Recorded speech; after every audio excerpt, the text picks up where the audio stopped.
Here's a fun question. What's the first 90s song you remember? We're talking early 90s here today. The end of history type shit. The biggest cliche in the world about the beginning of a new decade is that it generally takes a couple of years before it starts feeling like it's finally turned the page on the previous one. Often this can take the form of some kind of big cataclysmic event, like on the level of a 9/11 or a JFK assassination. Other times it's a shift that's more subtle, more incremental.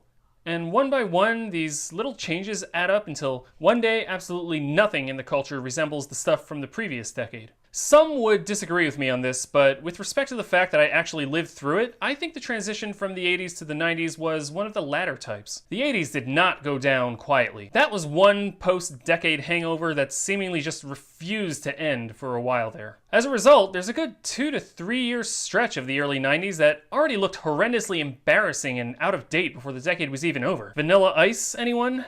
New Kids on the Block? How about Milli Vanilli, Paula Abdul, or...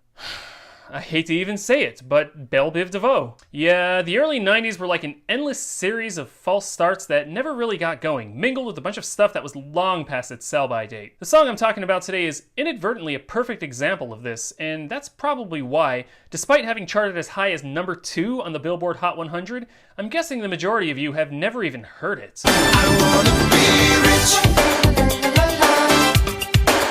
This is I Wanna Be Rich by Calloway. Now before we go any further, let me get this out of the way. Yes, I'm cheating with this one. This is technically an 80s song. Released as a single in December 1989 from their debut album, All the Way. Like, yeah, it's coming in right under the wire, at the tail end of 1989. Of course, it's not going to turn out to be representative of the decade to come. Music is not the art of divination. The only, and I mean the only, reason I'm giving myself license to talk about this song under the banner of a YouTube channel about 90s music is because it had a bit of a slow start on its way to becoming a successful single. Finally breaking into the top 100 the week of February 10th, 1990 at number 93. Does it still count as an 80s song if nobody actually heard it during the 80s? Besides, going back to my original question at the start of this video, if this is not the earliest 90s song I can remember hearing at the time, it's really damn close. Granted, I was barely, if at all, aware of the construction of decades as a concept at the time, but there's something auspicious about that kind of memory, isn't there? Even if it's just in hindsight, the idea that it's a song like this that set the tone of the decade at its very inception seems to carry some kind of significance. Alright, let's dismantle this thing.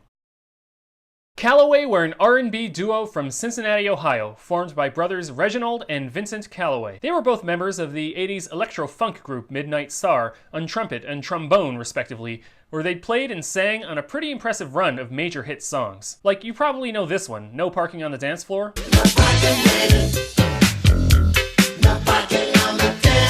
Or how about this gift to the human language, Freakazoid. I'll be a freakazoid, come on and wind me up. Then in 1988, Reginald and Vincent both left Midnight Star to go solo, or I guess go duo as it were. In August 1989, they released their debut album All the Way under the name Calloway, which I'm only just now realizing may have been intended as some kind of weak pun. The first single, Sir Lancelot, apparently didn't do all that much for them, but they appropriately struck pay dirt with a much clearer statement of their true intent, a song titled I Wanna Be Rich. Cash, cold, that's what I need.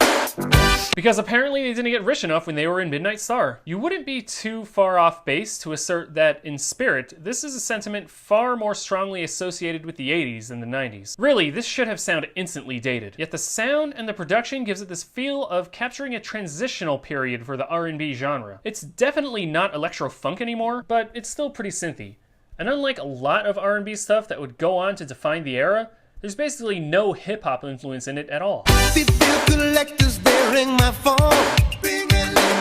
They bother me when I'm not at home. Now, I don't want to dwell on the whole stuck in the 80s feel for too long, but you'd be forgiven if you heard this and just immediately assumed that it came out much earlier than it did. The video certainly doesn't help with these perceptions. I'm not exactly sure which brother is which, but my guess is that Reginald is the one doing the Lionel Richie cosplay, and Vincent is approximating some form of Milli Vanilli kitsch. It's been said before, possibly by me, but 80s nostalgia arrived way ahead of schedule, before the 90s were even over, and I think you could make a case for this being the very first 80s nostalgia song.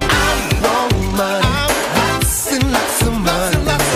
I want the fire. Okay, maybe not nostalgia per se, but more like a sort of wistfulness or a, gee, it kind of sucks that the 80s are over. Despite the lyrics being about some hypothetical strike-it-rich future scenario, it has more the feel of a song that's harkening back to some idealized past when things were simpler. Given that these guys were veterans in the music industry and already pretty big names in music by the time they made this, it comes off almost as if they're writing this song from the point of view of their own younger selves, with the benefit of the advanced knowledge that everything works out fine for them in the end. And they do get to experience what it's like to be rich. I wanna be rich, full of love, peace, and happiness. But I'm probably overthinking all this. It's really just a silly, cheesy melody with a mindless, materialist sentiment that sounds instantly dated on arrival. And if that doesn't sum up the early 90s, I don't know what does. At the time, I thought the song was stupid.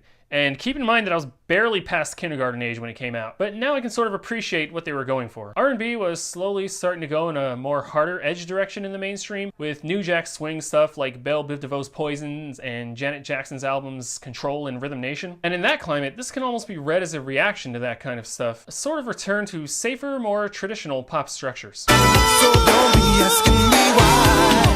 I wanna be rich. Of course it didn't last, and Calloway never had another hit this big again. But even after they stopped recording together, the brothers continued working behind the scenes in the industry as producers and composers for the likes of Gerald Levert, Teddy Pendergrass, NSYNC, and Bootsy Collins. So good for them. I wanna be rich.